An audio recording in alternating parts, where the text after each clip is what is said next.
It's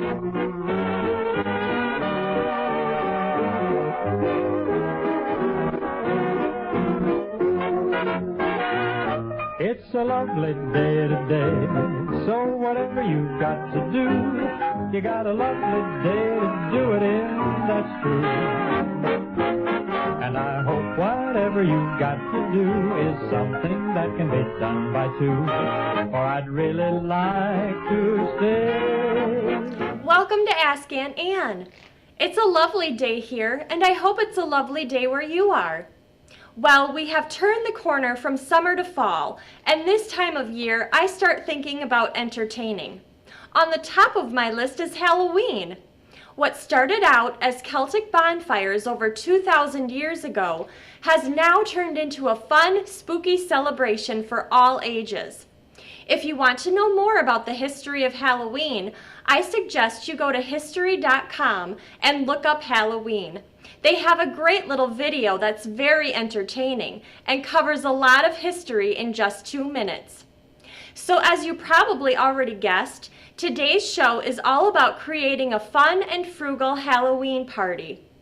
I said frugal because we spend a lot of money on this holiday. It's second only to Christmas, but we don't have to. Stay tuned to find out how.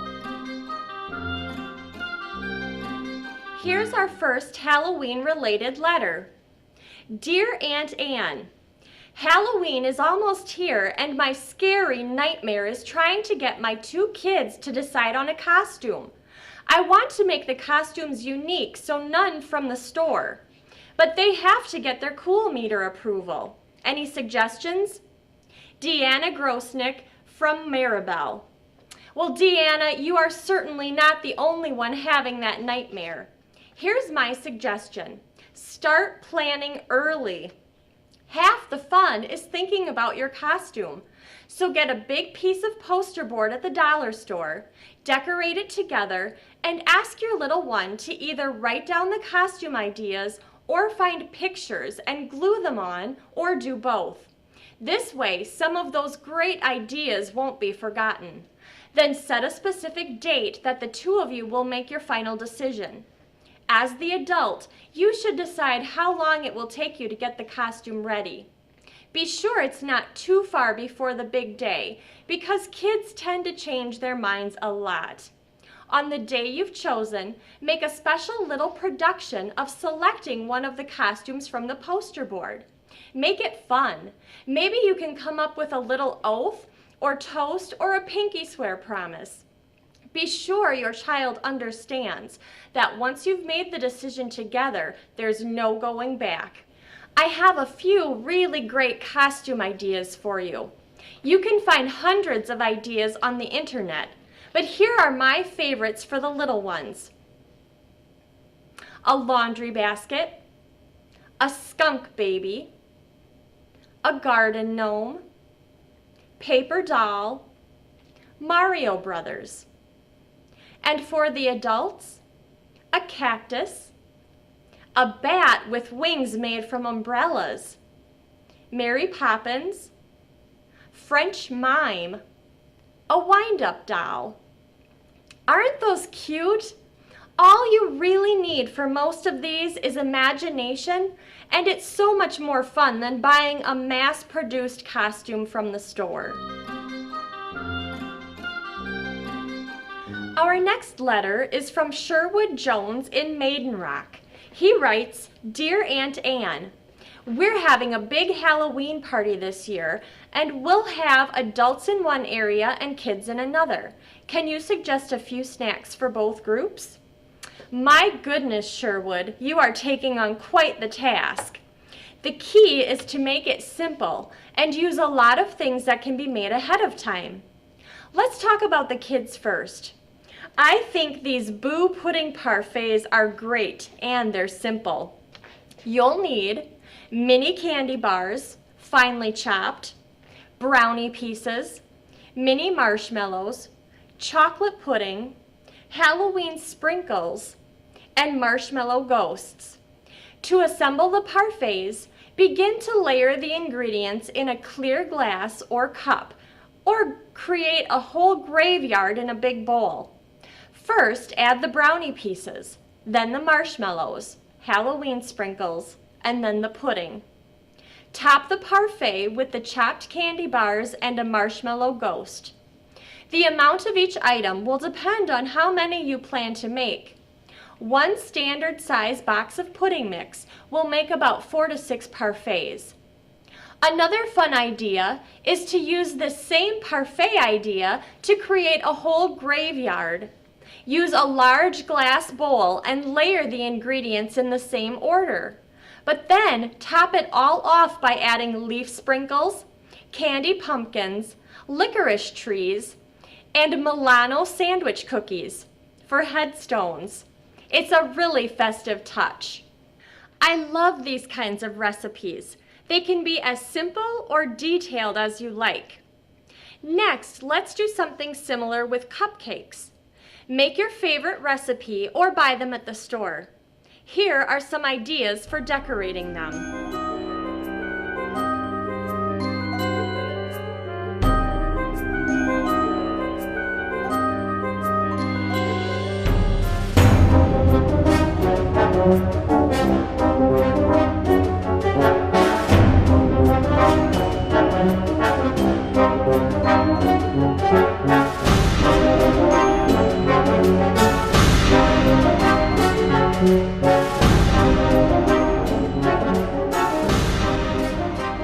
I know I've been talking about a lot of sweet treats, but here is a great idea for using fruit.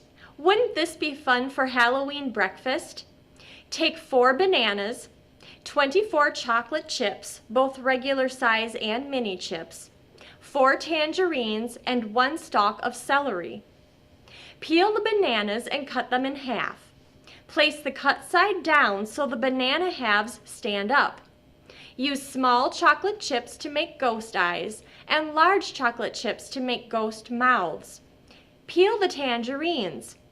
Cut the celery lengthwise into thirds and then across into 1/2 inch pieces. Insert the celery pieces into the tops of the peeled tangerines so they resemble pumpkins. Who could resist these?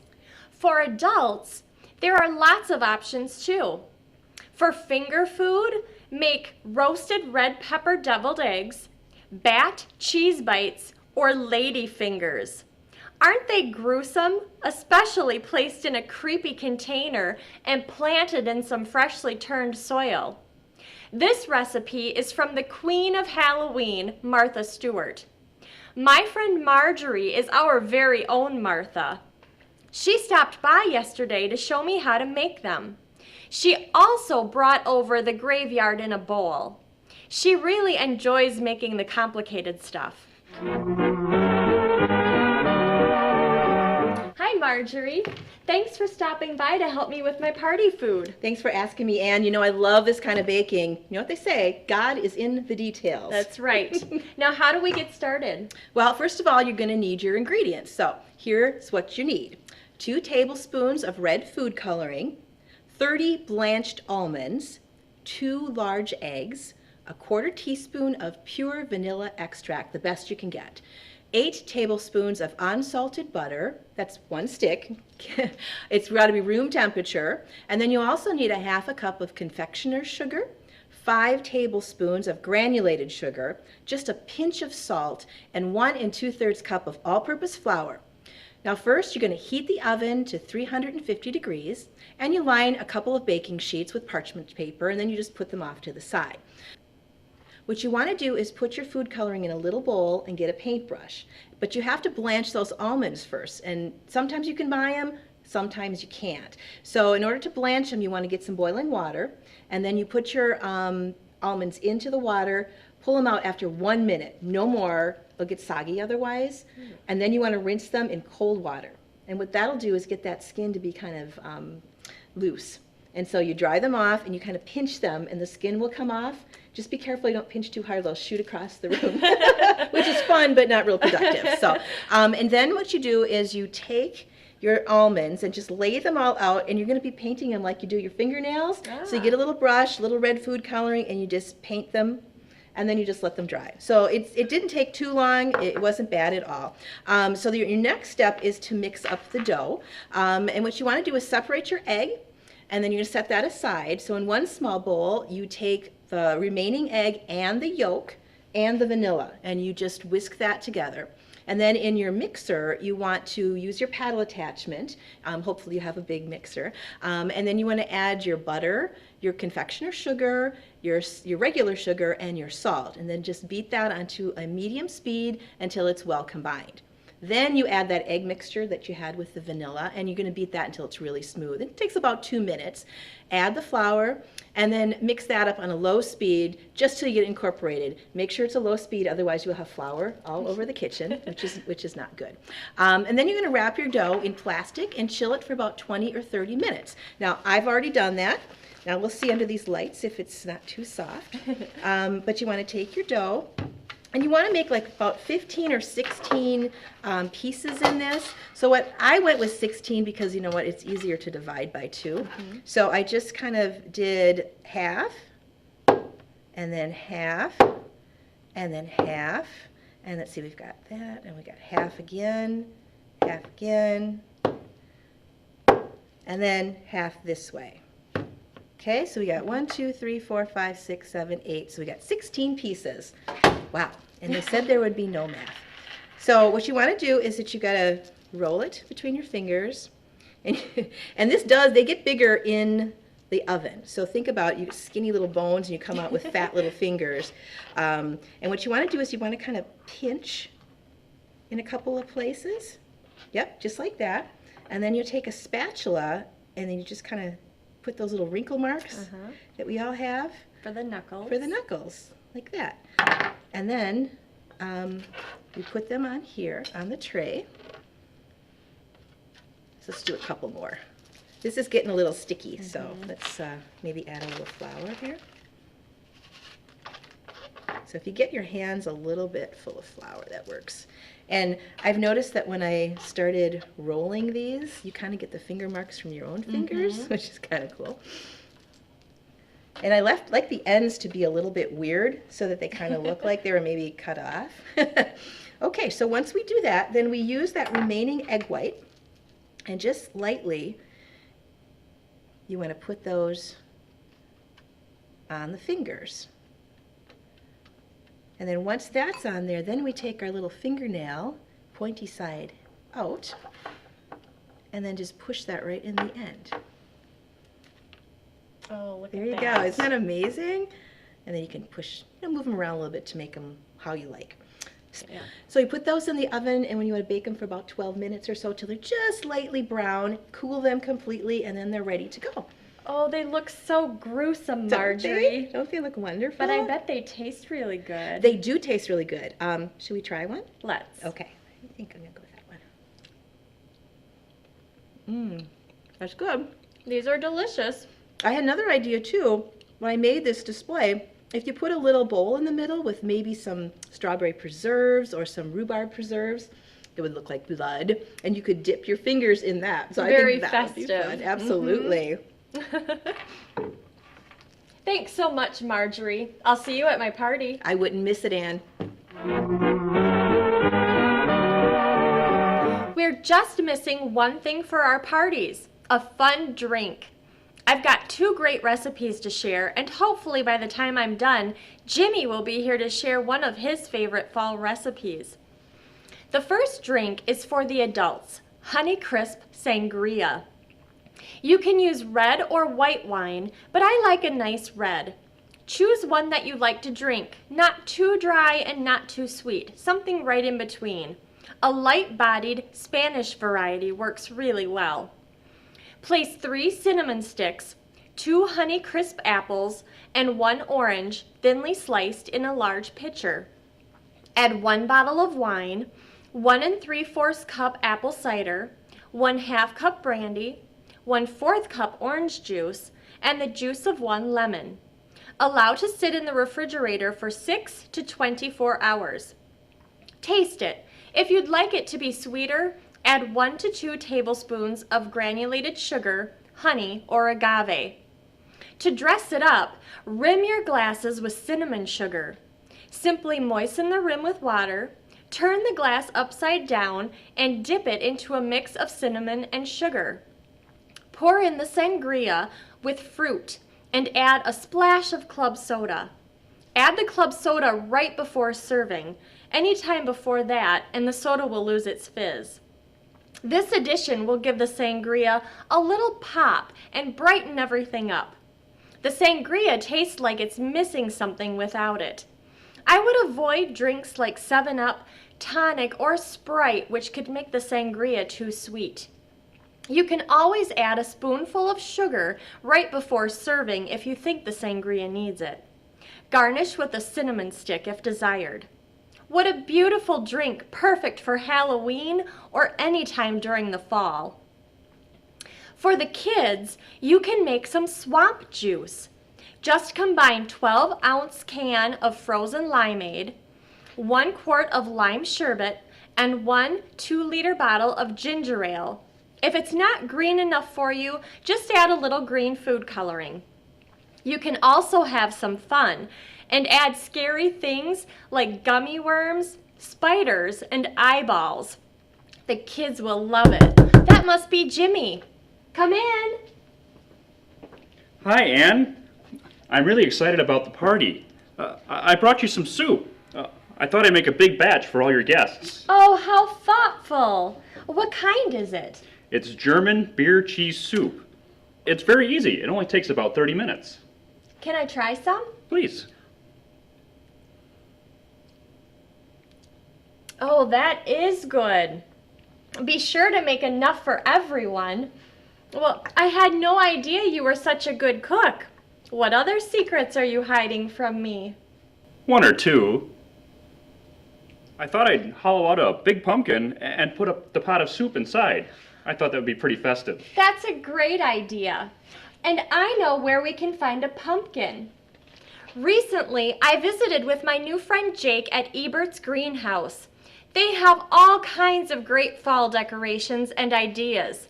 He showed me how to change up a display of flowers to go from Halloween to Thanksgiving. Hi everyone! What a beautiful day it is to be out here at Ebert's Greenhouse Village. I'm here with my friend Jake. Jake works here at Ebert's. Thanks for sharing some of your day with us today, Jake. Oh, you're welcome. Fall is one of my most favorite times, and there's just so many different things you can do, and it's a really fun time of the year. You bet it is. Now, I have several parties that I'm planning to host for the upcoming holidays, and I was hoping that you would be able to help me create some sort of arrangement that could take me from the beginning of October all the way through the end of November. Could you help me out with that? I certainly can try. Wonderful. Tell me what you've got here, Jake. Well, what I have here is a whole collection of different plants that work really well for fall. There's the flowering cabbage that works really well. It's a very cool weather tolerant plant. It can even take a frost and it won't wilt on you, so that works really well. It's slow growing and won't get out of control. Then we've got pansies, which also really like the cool weather, and they will continue to bloom all through the fall. This plant here is called ornamental pepper, and it gives a really, really nice color with the foliage, and it also has these cute little peppers on here. They call this black olive. This is beautiful. There are little purple flowers along with these gorgeous black and kind of greenish purple olives on there. That's really stunning. It is. There's actually 3 different varieties of the ornamental that we carry. Some of them have a little yellow peppers on them. Some are red. Kind of looks like a firecracker plant almost. Another plant that works really well in fall combinations is the rudbeckia. It comes in a lot of different colors. This one is the one that's especially for fall, though. It has the nice dark foliage and has the nice dark flowers and the lighter foliage.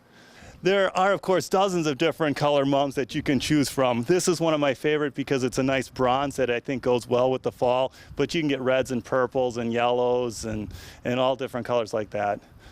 And I think this is probably one of my favorite plants. It's called purple fountain grass, and a lot of people are sad that it doesn't come back every year, but it's a very stunning plant to put in a fall container arrangement. Now, can you help me figure out how to create something with a few of these all together? Yes, what I'd like to do is the purple fountain grass is one of my favorites, so I'll use that as the center. Now, I guess I should ask, is this going up against the house, or are you putting it more in an area where people see all the way around the container? It'll probably be setting on my front porch, where most people will be able to see all the way around it. All right, so we'll try to put the tallest towards the center then, and plant around that. So we'll take it out of the pot, and then we'll set it right there, right in the middle.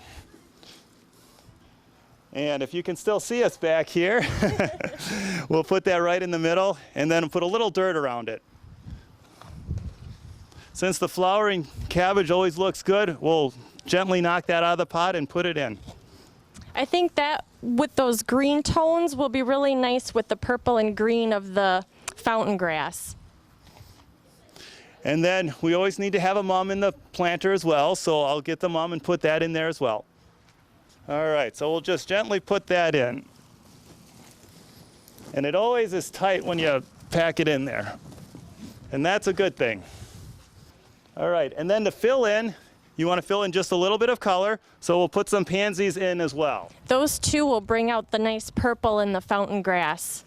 We'll stick one right there, right in between the two. And then I want a little more color around the other side. So we'll stick one in there. And then one more to even it out. All right, and there you have your fall container.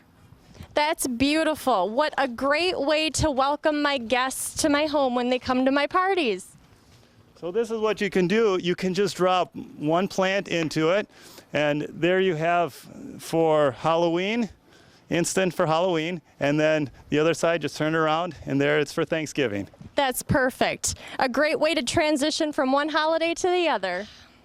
Speaking of pumpkins, Jake, I wonder if while we're here, you could tell me a little bit about all of the pumpkins that you have. I would be happy to. Pumpkins are so much fun, and they come in so many different varieties.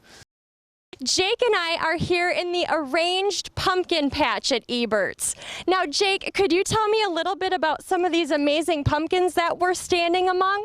I can, and these are our specialty pumpkins. The orange ones are all over, but these are the ones that are really special, that they each have their own name, and they're each different from the other ones. So, for example, this one here with the mottled orange and white is called One Too Many. And we have quite a few of these, probably one too many. This right here is one of the blue pumpkins. So it's really neat to have it for Halloween and for Thanksgiving. And this pumpkin here looked like me when I was a teenager. It's called Goosebump. And notice all the little bulges on it, it's like goosebumps. And of course, Halloween would not be complete without the ghost pumpkin. So there's a lot of white, beautiful ghost pumpkins out here. Before we go, Jake, could you please tell me and the viewers about the special autumn festivities that you have going on right now? Our fall festival here at Ebert's is just our funnest time of the year. We really, really enjoy it. It kicks off with this huge craft fair. So then there's all these crafters with handmade projects here all over the grounds. And then there's going to be hay rides out to the pumpkin patch. There's a lot of different carnival games. We've got a corn maze that you can go through and get lost in. We've got big jump houses that we set up. We have a football toss. We have ring tosses. We have our favorite fishing pond game that a lot of kids really enjoy playing. And then, of course, fall would not be complete without our sweet shop. We have the carameled apples, the pumpkin pie, the apple pies, different types of fudge and popcorn. It's just so good. It's just wonderful. And it sounds like a great time for the whole family. So be sure to come on out here with your family to Ebert's Greenhouse Village in Ixonia and take advantage of these last beautiful days of fall. Thanks, everyone. Thanks, Jake. You're welcome. Thank you. I just have one more thing to do today to complete my party plans. My friend Johnny is going to be entertaining my guests with some music on Halloween, and he asked me to stop by to hear a song he's been working on. Let's go listen. Hi, Johnny. Hi, Ann. What song have you been working on? I picked a classic Sinatra number I thought you might like. Great.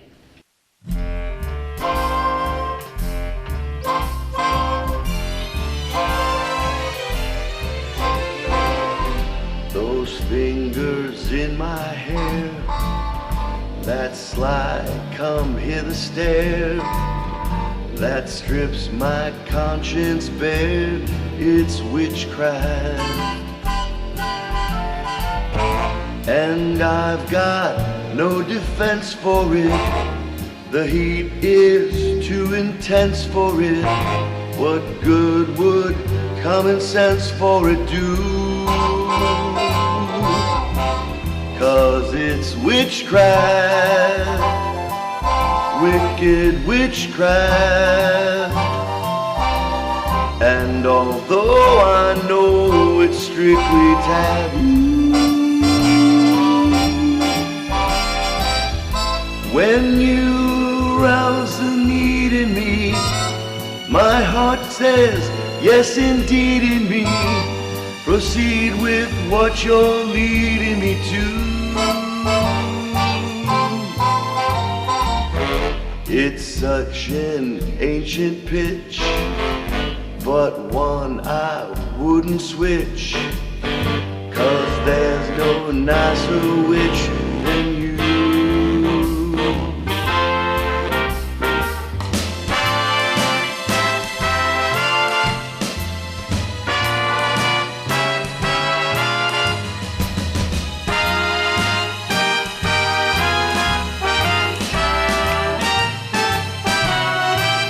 'Cause it's witchcraft, that crazy witchcraft. And although I know it's strictly taboo, when you rouse the need in me, my heart says, yes indeed in me. Proceed with what you're leading me to. It's such an ancient pitch, no one I cannot switch, 'cause there's no nicer witch but you.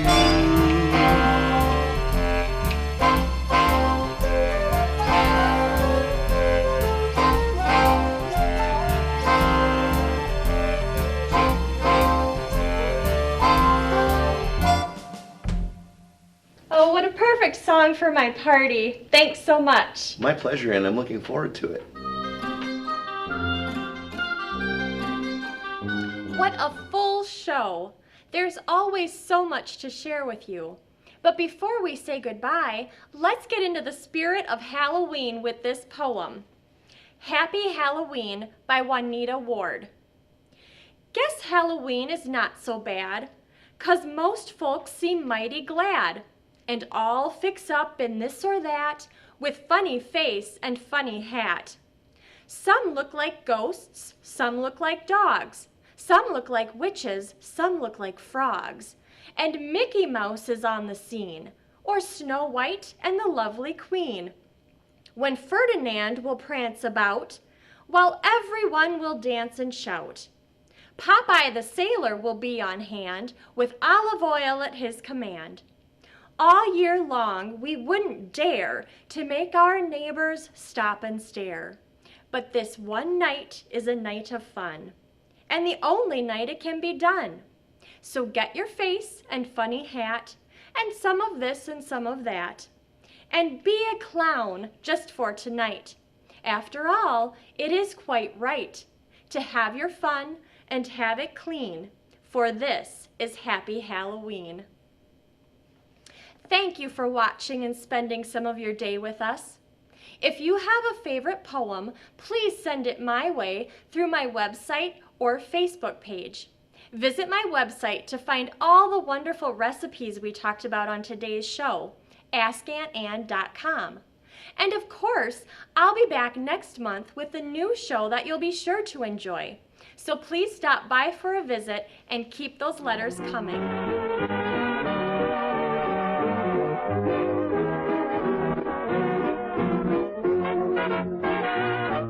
It's a lovely day today, so whatever you've got to do, you got a lovely day to do it in, that's true. And I hope whatever you've got to do is something that can be done by two, or I'd really like to stay. It's a lovely day today, and whatever you've got to do, I'd be so happy to be doing it with you. But if you've got something that must be done, and it can only be done by one, there is nothing more to say, except it's a lovely day for saying it's a lovely day.